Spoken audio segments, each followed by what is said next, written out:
Seventh and final chakra, the crown chakra.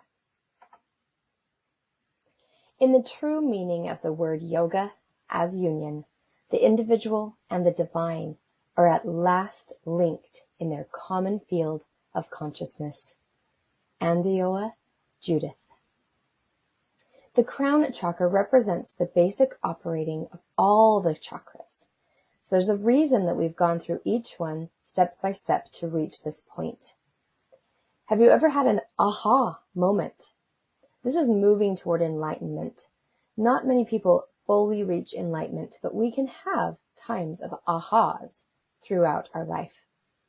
So when we manifest an aha, when we start to realize that, it begins with a daydream and an idea, and that's the sixth chakra. Then we talk about it, fifth chakra. We bring it into a relationship, fourth chakra. We give it energy, third chakra. We achieve connection, second chakra. And then finally, we manifest the idea on the physical plane, first chakra. And this is the step, the process toward enlightenment. As with each chakra, we can have too much or too little energy coming into our crown chakra. So if we have too much coming into the crown chakra, it's excessive.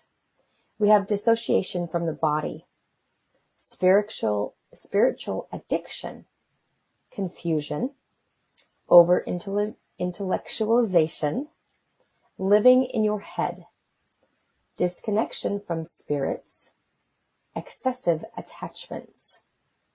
If we are deficient, we have spiritual cynicism, a closed mind, learning difficulties, rigid belief systems, apathy. Our goal is to become balanced. If we are balanced, we have a spiritual connection, wisdom and mastery, intelligence, presence, open-mindedness, the ability to question, the ability to assimilate and analyze information. How do we deepen our connection to the crown chakra? First, we start with the body. We find intelligence about our body as we are trying to discover our crown chakra. So learn something about your body. Educate your body. That might be educating yourself about healthy eating practices, healthy moving practices. And along with that, we train our reflexes, maybe through sports or yoga. We pay attention to our body's messages. So we don't just move through something without any awareness. We figure out what's going on with our body as we're moving and being. Attachment is the demon of the seventh chakra. Attachments to one thing keep us from realizing the infinite potential. Attachments keep the mind cluttered, and they prevent releases of blockages. Releasing attachments is liberating, and that moves us toward freedom. Attachments must be held in balance with our commitments. The lower chakras, first, second, and third chakras, require commitment and sometimes struggles to move through, and we do have to see those through. We can't just let them go. But if there are some attachments that we can release, it leaves us free to commit more fully to our responsibilities.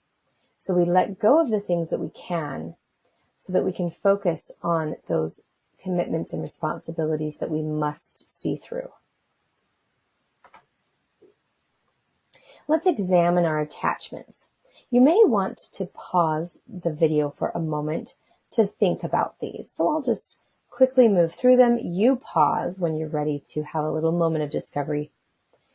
So note attachments that apply to you and list the reasons you feel attached to them. Then imagine what would happen if you released the attachments. So go through each word on this list and see if there is an attachment to these items. And then see what would happen if you released the attachments. You will find some that you cannot release, but some you might be able to. So take a moment, pause the video, and maybe grab a note paper and a pen and go through and figure out what your attachments are.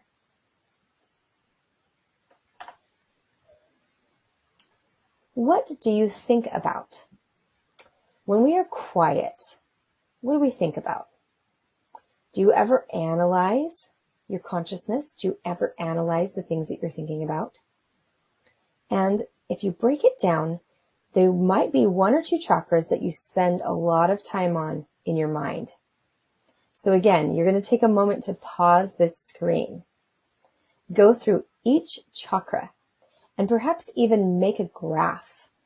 You could list each chakra 1 through 7 and kind of note which one has a higher amount of your consciousness. Do you spend a lot of time thinking about your relationships? That would be chakra 4, so you would list that very high. Maybe you don't ever daydream. It's just not something you do, so chakra 6 would be low on your graph. So take a moment to pause and figure out what you think about.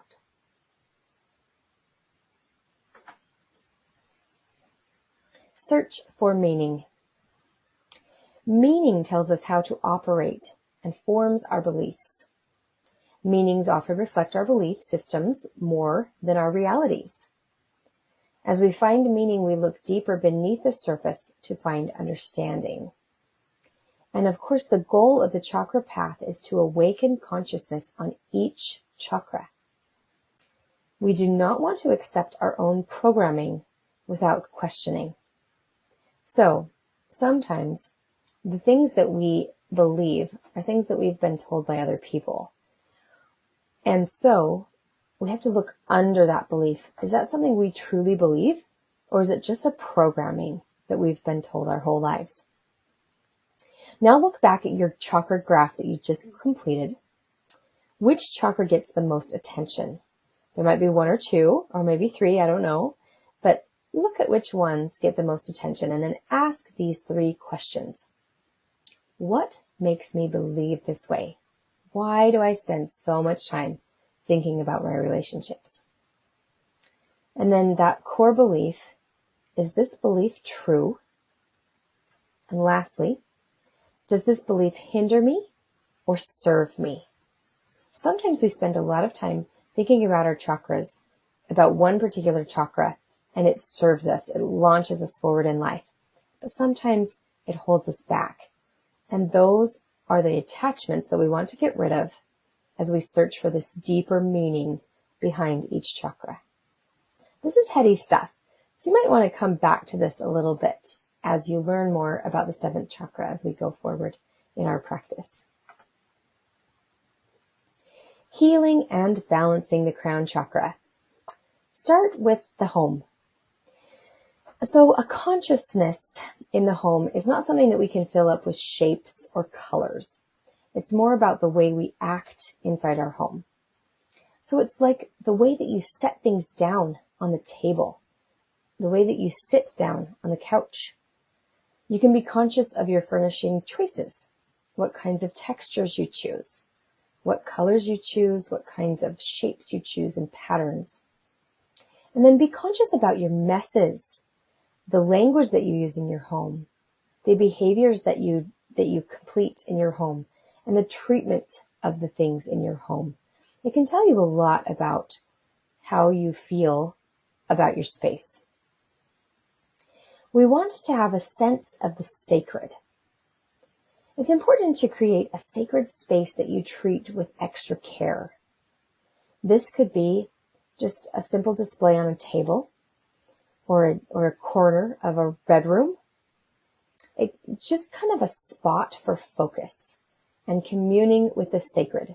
And sacred can be anything that you determine or that you define. It can be something out in nature. So maybe you create a sacred space in a garden or just outside of your home.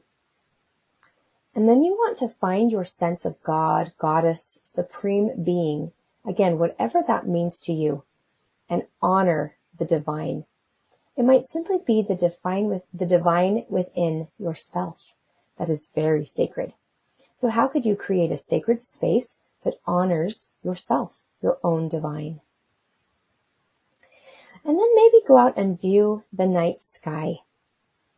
We can connect with the universe by laying on our back and finding your own place in the cosmos. We are reminded that we are simply just specks in a divine creation, and it's going to keep our ego in check. Then there's something that we can do called stopping. Stop once a day and look around and just stretch your awareness. What do you see? What do you hear? What do you smell? What can you touch? And just breathe into this moment and savor being alive. You could try fasting. A lot of people think of fasting as refraining from eating, but you could also fast from technology or fast from, I'm just thinking of media. It can be fasting from anything that occupies your awareness. So something that takes up a lot of your mental space. And this will release an attachment to that thing, whatever it is, and open you up to something new, which may be giving you a little bit of infinite possibilities. And lastly, we can try meditation. In a meditative state, consciousness recognizes itself.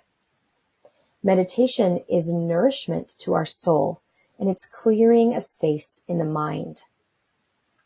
The purpose of meditation is to empty the mind of chatter and concentrate on experiencing a higher state. Yoga poses and breathing techniques are preparation for meditation.